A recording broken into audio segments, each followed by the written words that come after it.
Assalamualaikum warahmatullahi wabarakatuh. Alhamdulillah, alhamdulillahilladzi hadana lihadza wa ma kunna linahtadiya laula an hadanallah. Allahumma inna nas'aluka imanan khalisan daiman yubashiru qulubina wa yaqinan sadiqan hatta na'lam annahu lan yusibana illa ma katabtahu alaina wa radina bima qasamtahu lana. Allahumma inna nas'aluka imanan sadiqan wa yaqinan laysa ba'dahu kufr wa nas'aluka rahmatan analu biha syaraf karamatika fid dunya wal akhirah. Amin Allahumma amin. Amma ba'du. Ikhwatul iman, ikhwatu fid din, a'azakumullah wa uhibbukum fillah. Alhamdulillah summa alhamdulillah. Alhamdulillah ikhwan, biiznillah, min rahmatillah alaina, min fadlillah, min hidayatillah. Ada ruang dan peluang kepada kita, fursah yang sa'idah, peluang yang membahagiakan kita dalam majlis ta'lim. Alhamdulillah. Ikhwan, ada seorang yang terkenal dalam ilmu kejiwaan, dalam ilmu tazkiyah. Dia terkenal dengan nama Fatah Al-Mawsili. Fatah Al-Mawsili. Nama dia Fatah bin Sa'id Al-Mawsili. Mausul bermakna tempat di Iraq. Mausul, Ramadi, Karbala, Baghdad, itu nama tempat dia. Mausul, kawasan bukit. Fatah Al-Mawsili, dia ada bercakap tentang satu perkara yang cukup penting dalam ilmu kerohanian ini, ikhwan, ilmu jiwa ini. Sehingga kan kita lihat kesemua ulama tazkiyah tidak akan meninggalkan message daripada Fatah Al-Mawsili ini. Dia mengajar anak murid dia dan dia bertanya satu soalan. Dia kata, alaysal marid iza muni'a anhu at-ta'am wasyarab wad-dawa yamut?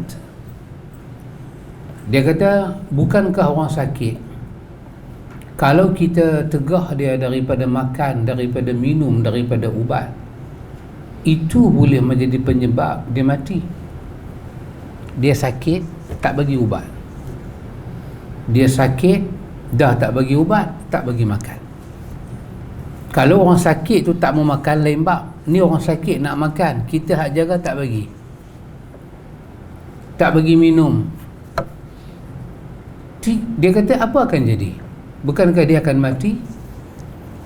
Maka jemaah yang duduk dalam kelas dia kata, mereka kata, ya bala, memang begitulah keadaan dia. Tengok, dia mula memberi suatu perumpamaan. Dia kata, kadzalikal qalb. Dia kata, demikian itu adalah hati yang Allah titip dalam diri kita. Setiap kita ni ada hati, heart, soul and heart. Betul sahabat Zaid? Betul sahabat Roy? Betul. Jadi saya kena mendapat endorsement daripada mudir. Walaupun dua orang kata betul, belum tentu betul. Endorsement tu betul-betul apa meh? Ya. Heart. Dulu ada gambar heart to heart. Kan? Ya. Dia kata kazalikal qalb. Demikian adalah qalb. Qalb, hati kita. Qalb, bila sebut qalb, dia ada dua makna. Satu dia makna jantung, organ, dan lagi satu dia makna isi jantung. Apa dia? Syu'ur yang latifah. Satu perasaan duduk dalam jantung tu yang seni, yang halus. Itu maksudnya. Iza muni'u al-hikmatu wal ilm minhu thalathatu ayyab yamut.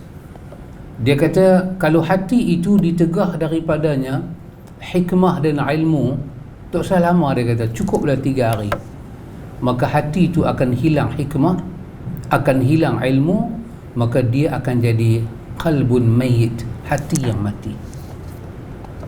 Cuma bezanya hati mati ni dia tak bau macam binatang mati, orang mati kan dia ada bau. Maka sebelum dia mati, apabila hati itu menunjukkan sakit-sakit, kita panggil qalbun marad, qalbun marid, hati yang sakit, maka kita rawat dia. Rawat dengan apa? Dengan ilmu dan hikmah. Rawat dia dengan ilmu dan hikmah.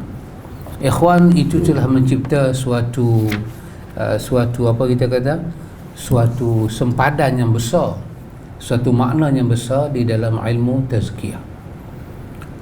Kita pada malam ini ikhwan masuk pada muka surat 149.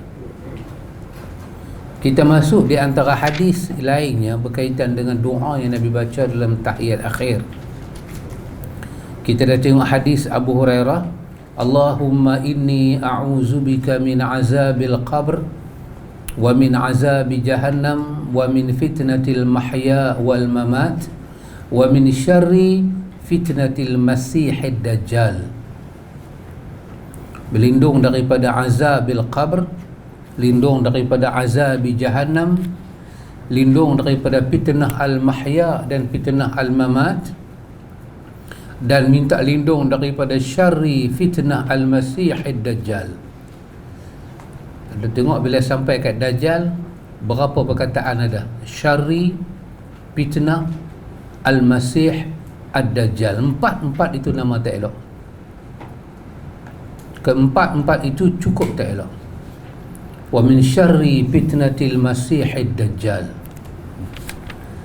Semoga Allah Ta'ala makbulkan doa kita yang itu ikhwan. Yang bila Allah makbulkan doa kita yang itu, kita akan terselamat daripada banyak suasana, banyak keadaan. Kita akan dapat banyak manfaat dia, manfaat demi manfaat. Kemudian di antara doa hadis itu daripada riwayat Bukhari daripada Abu Hurairah. Maka di antaranya juga hadis yang kita baca malam ini, Nabi membaca Allahumma inni a'udzubika min azabil qabr wa a'udzubika min fitnatil masihid dajjal wa a'udzubika min fitnatil mahya wal mamat. Allahumma inni a'udzubika minal ma'thami wal maghrab. Ini juga disebut di dalam riwayat Bukhari. Yang terjemahan dia, ya Allah, sesungguhnya aku berlindung padamu dari siksa kubur, aku berlindung kepadamu dari bencana Al-Masih Dajjal, aku berlindung kepadamu dari bencana hidup dan mati. Ya Allah, aku berlindung kepadamu daripada dosa dan hutang. Itu terjemahan dia. Sahabiah yang meriwayatkan hadis ini adalah Aisyah radhiyallahu anha. Dalam hadis tersebut disebut bahawa ada seorang bertanya kepada Nabi, wahai Rasulullah, betapa seringnya engkau memohon perlindungan dari hutang?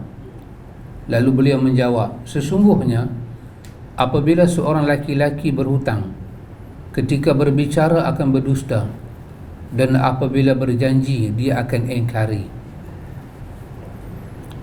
Itu di antara dikatakan sebagai penyebab hadis ni boleh keluar. Sahabat mendengar Nabi minta berlindung daripada a'udzubika minal ma'tham wal maghram. Ma'tham ni dosa, maghram ni hutang, tapi dia jenis benda lemah, tenggelam dalam hutang. Jadi minta lindung kepada Allah daripada dosa yang apabila kita jatuh dalam hutang, kita tak boleh keluar balik, kita macam orang lemah. Minta perlindungan pada Allah. Maka itulah Nabi kata, orang berhutang ni kalau dia bercakap, dia mulakan bohong, kalau dia janji, semua tak boleh pakai. Sabda beliau, al-ma'tham artinya dosa, Dan sabda beliau, al-maghram adalah al-ghurmu, yang artinya hutang. Dan ada yang berpendapat dua kata itu bererti petaka yang menimpa harta seseorang bukan kerana usaha dirinya. Sebab beliau bersabda, seseorang bertanya pada beliau. Orang itu bertanya tentang hikmah, iaitu apakah hikmahnya seringnya Nabi SAW memohon perlindungan dari hutang. Lalu Rasulullah SAW menjawab bahawa seseorang bila berhutang, dia berbicara, dia akan berdusta. Dia akan mencari-cari berbagai alasan kepada orang yang meminjamkan hutang itu kepadanya, padahal dia berdusta dengan tujuan untuk menolaknya.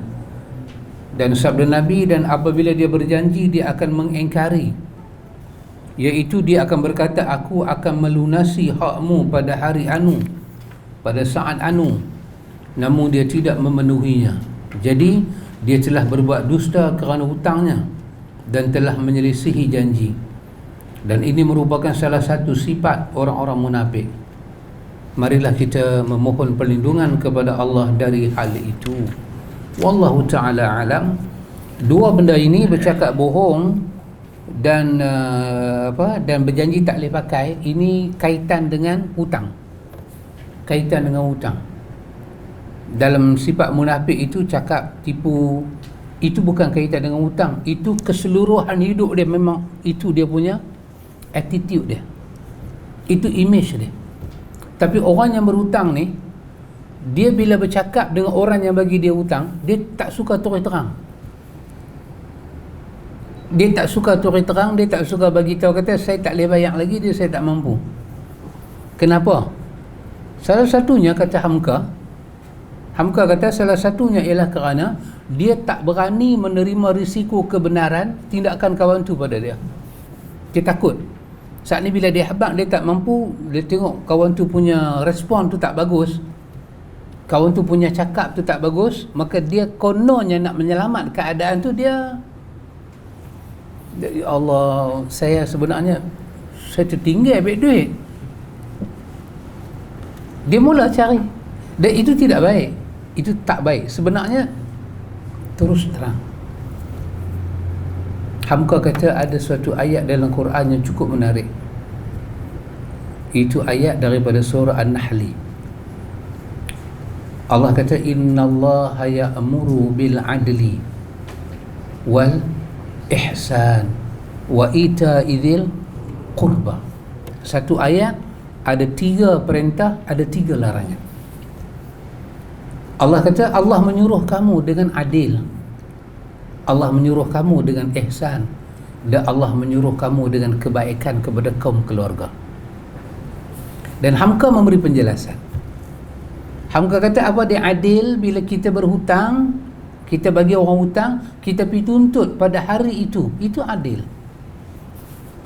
Tetapi Hamka kata Allah juga nak kita yang buat adil ni, kita naikkan akhlak dan jiwa kita kepada ihsan. Walaupun kita janji dengan dia pada hari ini dia patut bayar hutang, tapi kita lambatkan 2-3 hari supaya dia ready. Dia tak payah minta, sebab tabiat orang hutang, lepas tu dia cemas, kita ihsan dengan dia, kita ihsan. Dan kalau adik-beradik pula hutang, Allah kata ita izil qurba, Allah suruh, Allah suka sangat.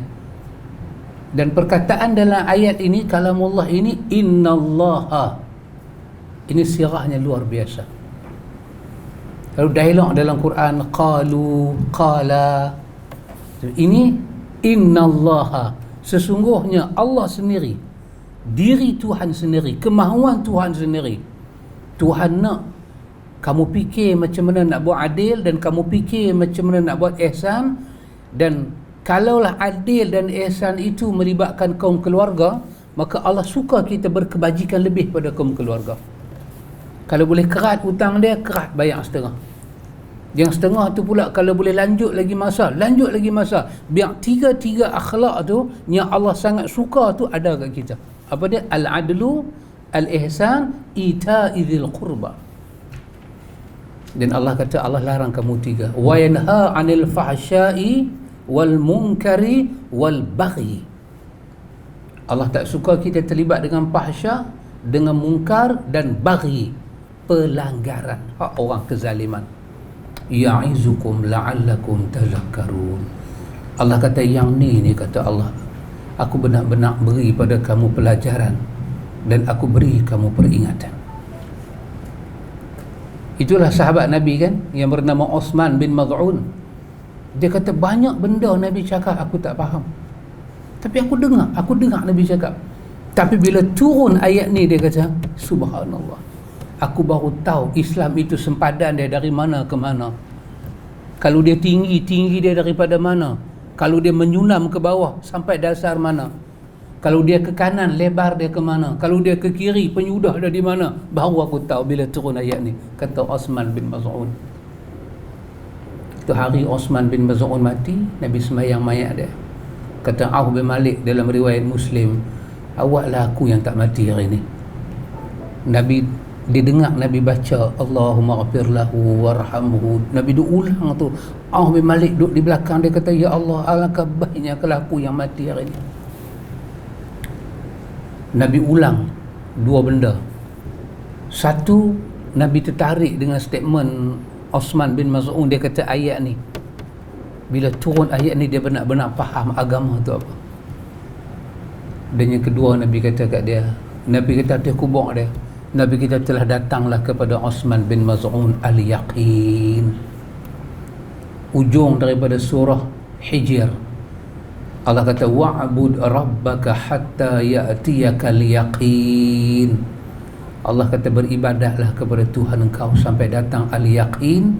Maka dalam hadis Bukhari itu Nabi kata hari ini telah datanglah al-yaqin kepada Osman bin Maz'un.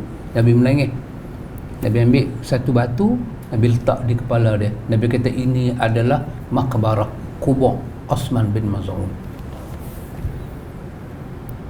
Jadi untuk membantu kita ni ikhwan, kita ada bahagian membantu orang. Kita akan dapat pahala membantu orang dengan pahala yang begitu besar. Dan kita juga boleh mendapat bahagian menyusahkan orang dengan dosa yang begitu besar. Kita kena tahu kita bantu orang dengan apa. Kalau ini hal dia berkaitan dengan hutang, bantu dia dengan adil dan ihsan. Kalau kita rasa duit itu kita perlu, tuntutlah dengan adil dan tuntutlah dengan akhlak yang ihsan. Salah satu makna ihsan apa dia? Kita beribadat pada Allah seolah-olah kita nampak Allah, tapi kita tak nampak Allah kan, tapi Allah nampak kita. Itu makna ihsan. Jadi kita, bila kita bermuamalat dengan orang, sama ada susah orang ke kesilapan orang, bermuamalatlah seolah-olah kita nampak kenapa dia melakukan kesilapan itu. Dan kita memang tak boleh nampak. Dengarlah alasan dia, cuba faham alasan dia, cuba reti, cuba ambil tahu hikmah dia. Dengan apa? Dengan adil dan ihsan. Tapi kalau melibatkan kaum keluarga kita, cuba masukkan apa? Kebajikan itu lebih sikit. Simpati kita, pertolongan kita, sacrifice kita kepada kaum keluarga bagi lebih sikit. Ini semua Allah suka. Dan Allah tidak suka kepada pelanggaran.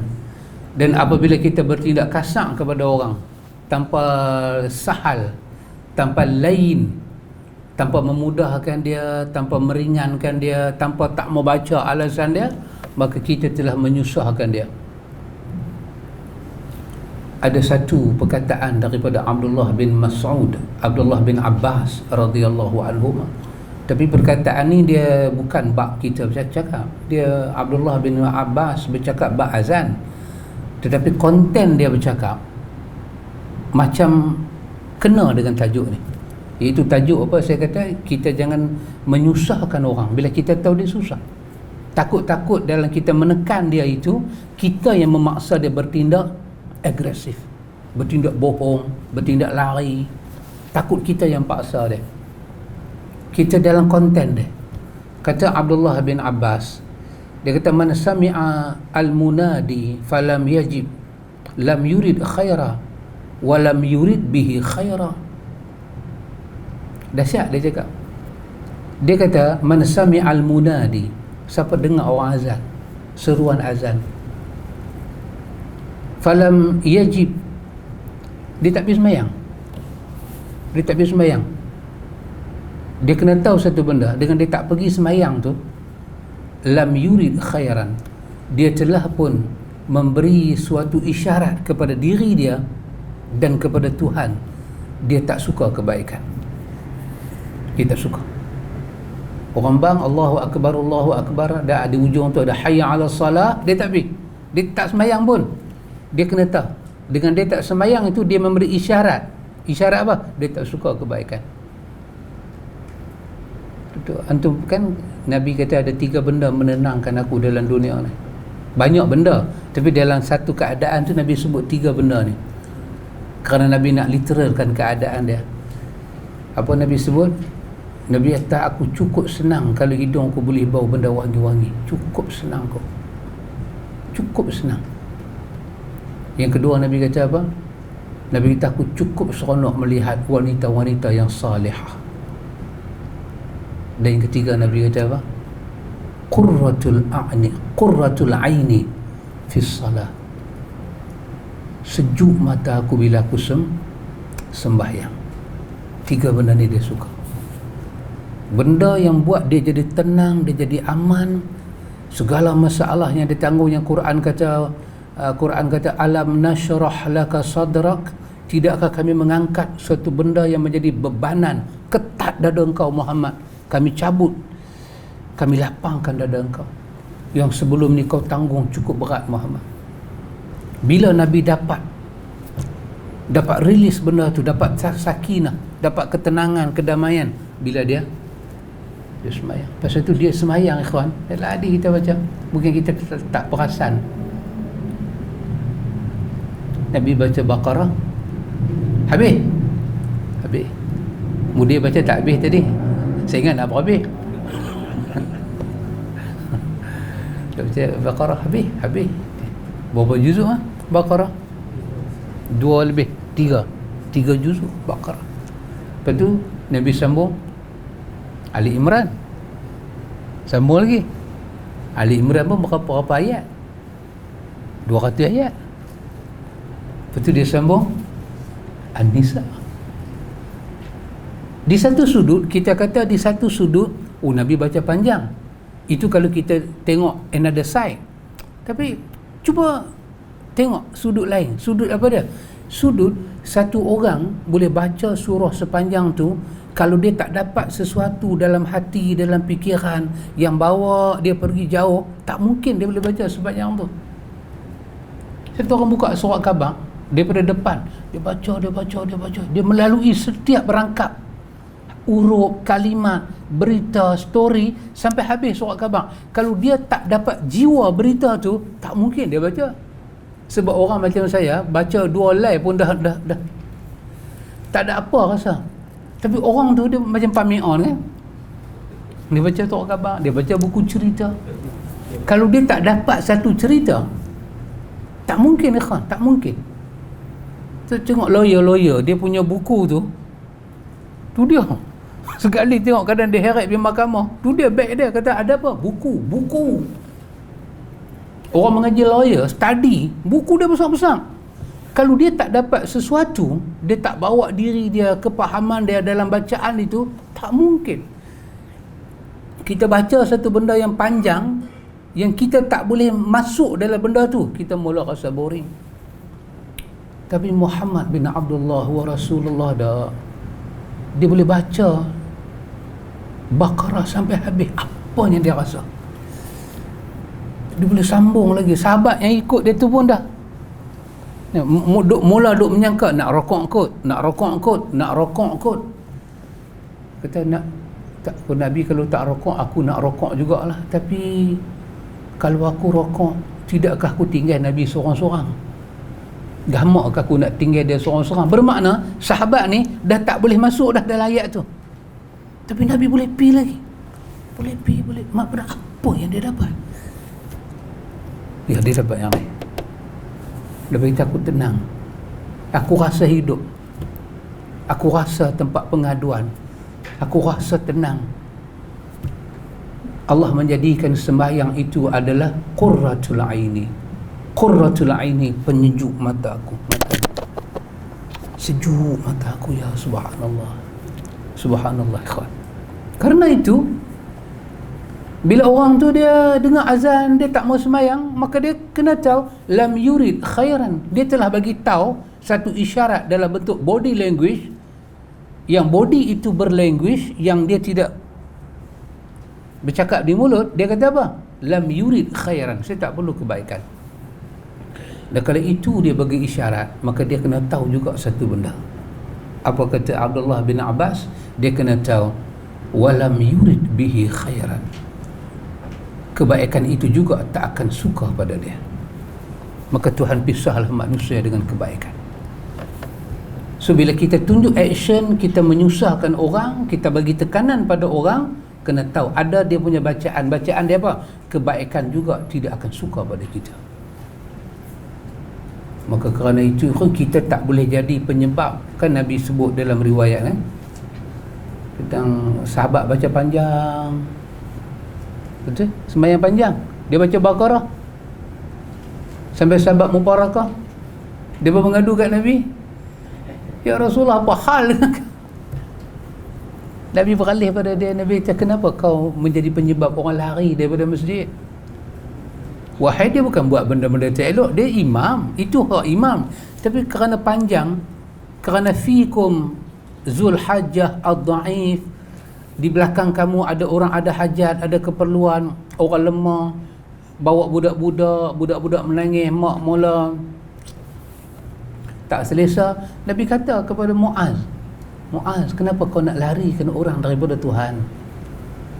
Itu pun dianggap salah, melarikan orang daripada Tuhan. Apatah lagi kerana kita beri tekanan pada dia, dia lari daripada Tuhan sampai dia nak bunuh diri, sampai bercerai-berai rumah tangga dia, sampai dia tak boleh fikir, sampai dia mendapat tekanan dalam hidup dia. Itu tidak boleh.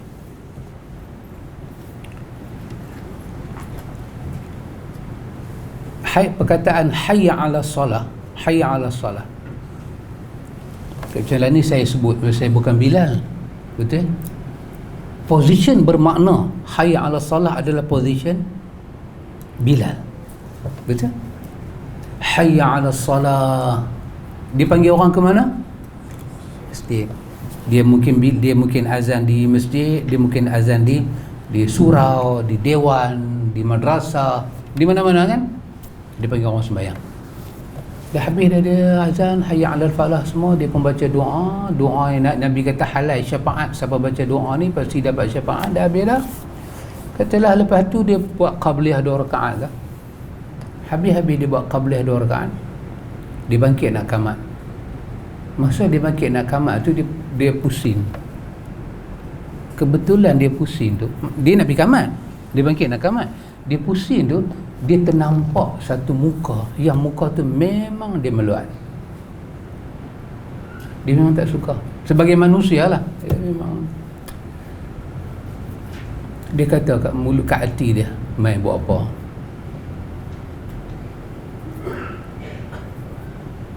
Sedangkan dia yang kata hayya 'ala salah, dia yang kata hayya 'ala salah.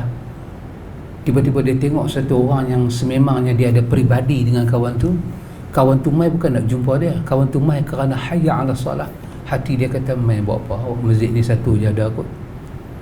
Tahu tak martabat dia duduk di mana? Martabat orang yang tak suka datang, orang yang tak suka orang datang setelah mendengar hayya 'ala salah, sedangkan dia yang panggil orang hayya 'ala salah, orang tu mai memenuhi panggilan hayya 'ala salah, dia tengok-tengok, dia kata mai buat apa? Katalah dua-dua mereka ni ahli makrifat saja, kata boleh. Tok Bilal ahli makrifat, makmum ahli makrifat. Sebab ahli makrifat cakap dengan hati dia dengar. Kan ahli makrifat cakap dengan hati dia dengar. Katalah ahli makrifat tu dengar, oi, hang kata kat aku, dan dia turun daripada masjid, dia balik rumah. Kedudukan Tok Bilal ni kedudukan apa?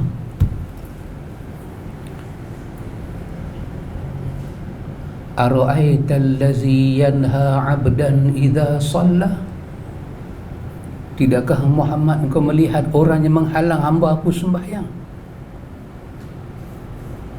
Pasal apa kawan tu turun daripada masjid? Sebab Tok Bilal buat muka. Body language ni dia ada makna.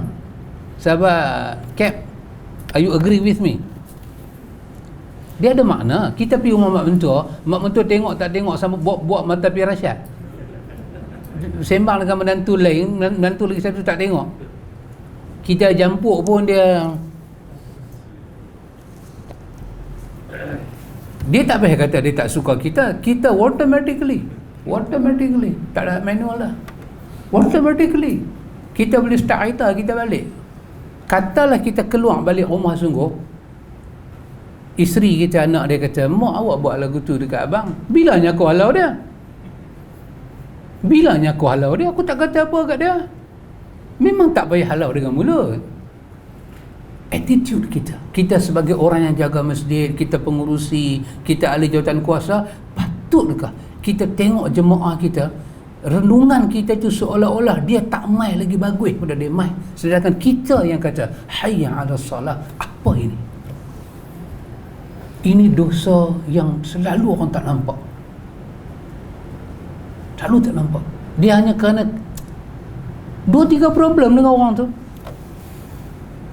Itu saja saya nak sebut, tapi tak eloklah saya sebut, tapi saya nak sebut sebagai iktibar.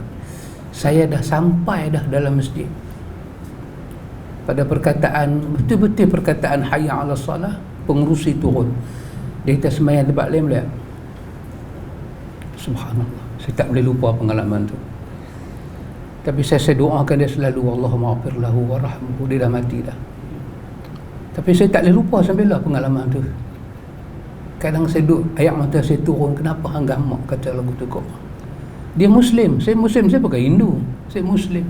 Tapi kerana dia tuduh saya Wahabi, saya ajaran sesat, saya semain subuh tak ada kunut, saya tak ada terlibat dengan tahlil mahalil, saya tak setuju dengan perarakan maulud, dia boleh turun.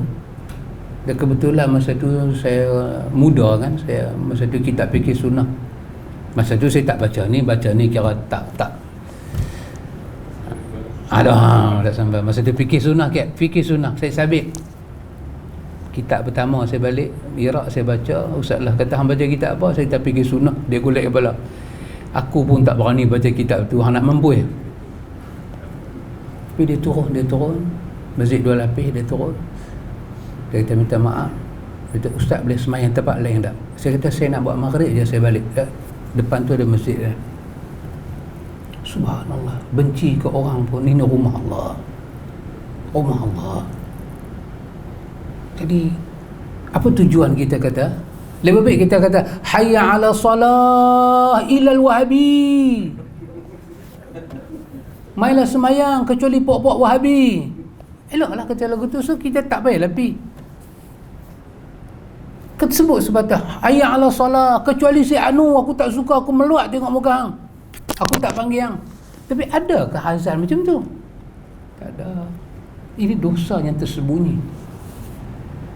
So kita kena selalu ahlan wa sahlan. Tengok ini orang hati dia memang cukup tak bagus punya orang. Siapa dia? Abdullah bin Ubay. Dia boleh main dalam masjid. Bilal boleh kata hayya 'ala salah, Nabi jadi imam, Nabi tengok dan Nabi senyum, Nabi tahu. Takkanlah kita tahu dia munafik. Huzaifah tahu kata dia munafik. Semua orang tak, Umar sendiri ucap perkataan munafik pada hari dia mati. Takkanlah Nabi tak tahu dia munafik. Rijal haula Rasul, orang-orang di keliling Nabi semua tahu kata dia jahat. Takkan Nabi tak tahu? Tapi tak pernah sekali Nabi halau. Wah, dia main masjid mana? Dia main Masjid Nabawi, masjid yang kedua terbesar dalam Islam setelah Masjidil Haram. Dia main. Koklah tapak kaki ni, tapak kaki apalah ni kan, telah turun ayat jelas dia akan diazab, turun ayat jelas, tapi Nabi ahlan wa sahlan. So kadang-kadang kita bagi tekanan pada orang. Ada orang bila dia kena pengalaman-pengalaman buruk lagu ni, dia terus ambil keputusan apa? Aku tak mau pergi masjid dah. Aku pergi bukan dia apa. Tak mau pergi. Aku sembahyang di rumah. Dengan dia sembahyang rumah tu berapa banyak kelebihan dia luput. Bukan tak sah, tapi apa yang dia luput? Kenapa dia boleh luput? Kerana jiwa dia tak kuat dengan ancaman tadi, cabaran tadi. So dia tetap bersalah kerana dia tak kuat. Tapi orang yang menjadi penyebab orang lain stres, orang lain luntang, orang lain hancur akhlak dia, maka orang tu juga. Pasal tu Ibnu Hajar ada bincang satu bab fiqh. Bab apa? Bab kita bila salat, depan kita ada sutrah kan, so kita tak boleh cross orang kan. Depan orang tu ada sutrah, kita tak boleh jalan tengah. Itu tujuan sutrah dibuat. Kalau kita cross juga, orang tu berhak halang kita dan ada hukuman. Allah tak akan terima ibadat kita. Berat. Tapi Ibnu Hajar cerita pula, kalaulah orang tu pergi semayang, dia letak sutrah. Tapi sutrah tak mana? Sutrah dia letak tu tempat orang lalu keluar masuk. Pintu masalah. Pintu lagu tu, dia pergi semayang tapi tu dia buat sutrah. Orang nak masuk ke mana, orang nak keluar ke mana. Yang ni Ibnu Hajar kata, kalau ada orang pergi ambil sutrah letak tepi ke, ataupun sutrah tu ada kawan tu keras juga, kawan tu nak keluar, adakah kawan tu kena ancaman tu? Dan adakah dia berhak mengambil tindakan-tindakan yang Nabi sebut boleh halang tangan? Ibnu Hajar sama sekali kata tak boleh, kerana dia penyebab kesalahan itu. Ataupun main satu kawan tak boleh tahan, haria tu dia dabur tu nak semayang sangat, dia tak kena terbum bagi. Adakah kawan tu dia anggap pukul orang sembahyang? Ibnu Hajar kata tak. Dia telah melakukan kesalahan yang total dan fatal. Dia tak boleh sembahyang tahu situ pun. Tak boleh, itu tempat orang. Maka kita tak patut bagi tekanan pada orang. Kita tak patut menjadi orang yang Quran larang tadi. Wa yanha 'anil fahsya'i wal munkari wal baghi. Pelanggaran, kezaliman pada orang, kezaliman mental, fizikal, hak orang, sekali-kali tak boleh.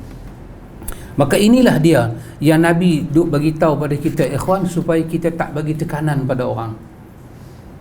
Maka berilah kepada dia adil dan ihsan, terutama orang yang berhutang. Maka penulis tak berbincang dah masalah apa makna lindung daripada azab kubur dan fitnah al-Masih Dajjal, sebab dia telah pun berbincang daripada muka surat 147 sampai 148 itu, dia pun telah berbincang panjang. Maka penulis memuatkan kepada kita satu lagi riwayat, Allahumma inni zalamtu nafsi zulman katsira wa la yaghfiru dzunuba illa anta faghfirli maghfiratan min indika warhamni innaka antal ghafurur rahim. Ya Allah, sungguh aku telah banyak menzalimi diri aku sendiri, sementara hanya Engkaulah yang dapat mengampuni dosa-dosa. Maka berilah aku ampunan dari siksamu dan berilah rahmatmu padaku, kerana sesungguhnya Engkau Maha Pengampun lagi Maha Penyayang. Hadis ini dikeluarkan juga oleh Bukhari dan Muslim. Sahabat yang meriwayatkan hadis ini adalah Abdullah bin Umar. Adapun perkataan Nabi dalam hadis ini zulman katsira,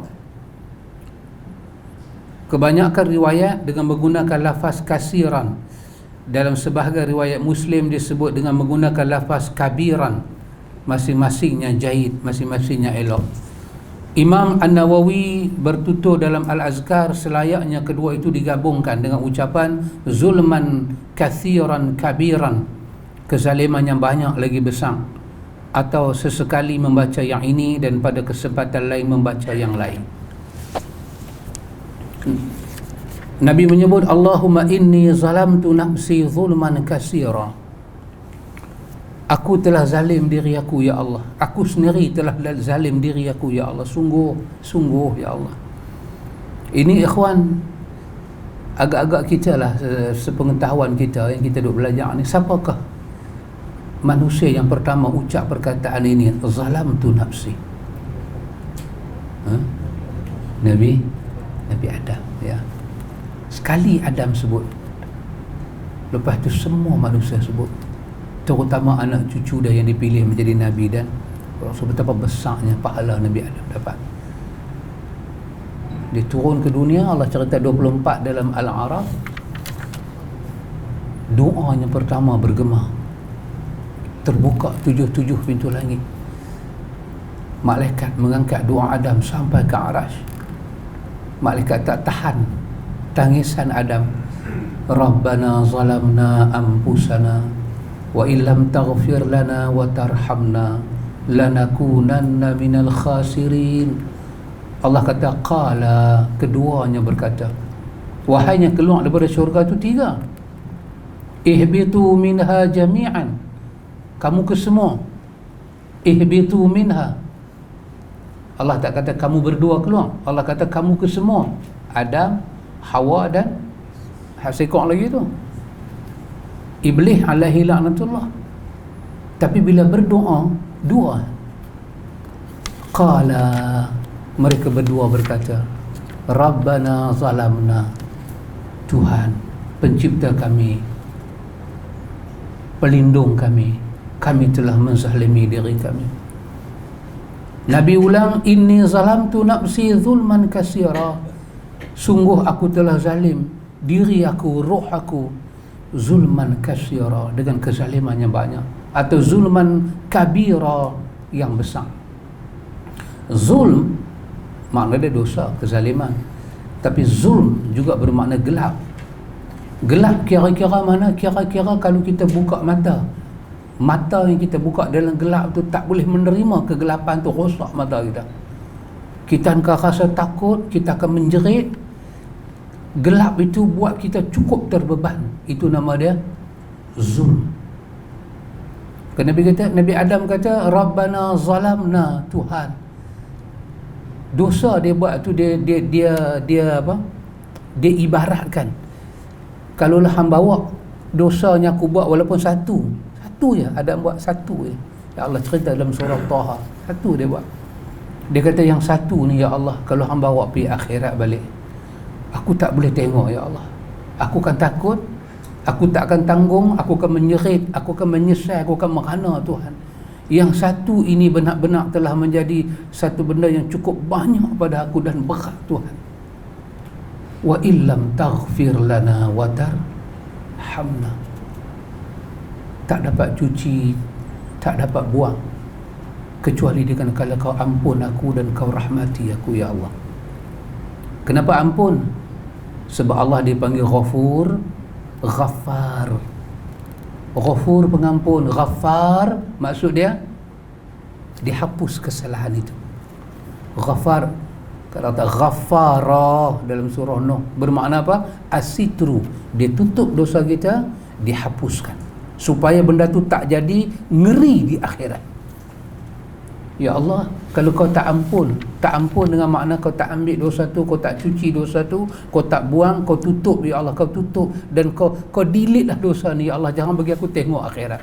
Kalau aku tengok trauma besar aku ya Allah.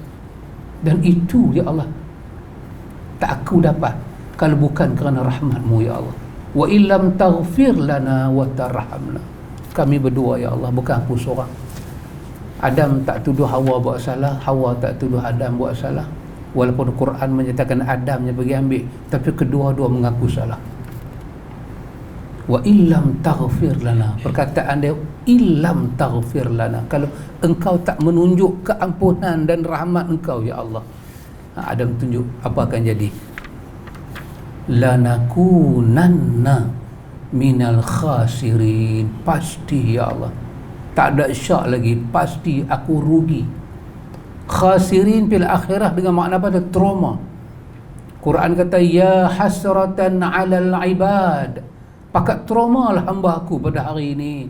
Hasrah bermakna ditorture, ditekan, diberi stres, mereka menyesal, mereka tak boleh tanggung, pakat-pakat menjerit.